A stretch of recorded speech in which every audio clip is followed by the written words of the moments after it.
La vicenda giudiziaria degli arrestati farà il suo corso. Ciò che l'inchiesta della DDA di Venezia sulle infiltrazioni della Camorra e del clan dei Casalesi a nord-est lascia è la consapevolezza di non dover più prevenire un fenomeno, ma di doverlo combattere sul campo, perché ormai radicato.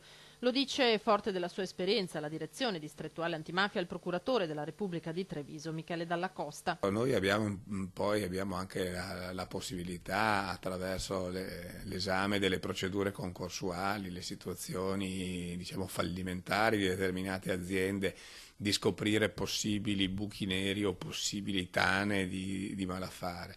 Però la lotta è impari e per la mancanza di risorse, soprattutto di personale e di capacità diciamo, di analisi di determinati fenomeni, capacità vorrei dire in tempo reale, perché i nostri tempi sono tempi necessariamente per la mancanza di risorse lunghi per l'accertamento di questi fatti. Veneto e Marca Trevigiana territori appetibili per una criminalità organizzata che si adatta alle zone in cui si insedia. Hanno la capacità di mettere il soggetto bisognoso nelle condizioni di essere lui a rivolgersi all'associazione criminale per avere un aiuto, piuttosto che subire degli atti intimidatori da parte dell'organizzazione criminale, che comunque è sempre in grado di esercitare questi atti intimidatori come e quando ritiene opportuno doverlo fare. Dalle carte dell'inchiesta emerge anche come i vertici dell'organizzazione che aveva preso piede sul litorale veneziano rimpiangessero la facilità con cui riuscivano a farsi anticipare fatture da Veneto Banca e Popolare di Vicenza. È una conferma dell'andamento generalizzato criminoso della banca, dai dirigenti più alti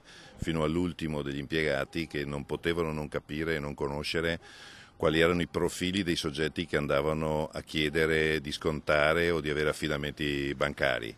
Le garanzie ci siamo accorti soltanto dopo anni che non esistevano minimamente, e qui c'è la responsabilità non solo degli amministratori, dei sindaci naturalmente che non hanno mai verificato questo, e dei revisori contabili.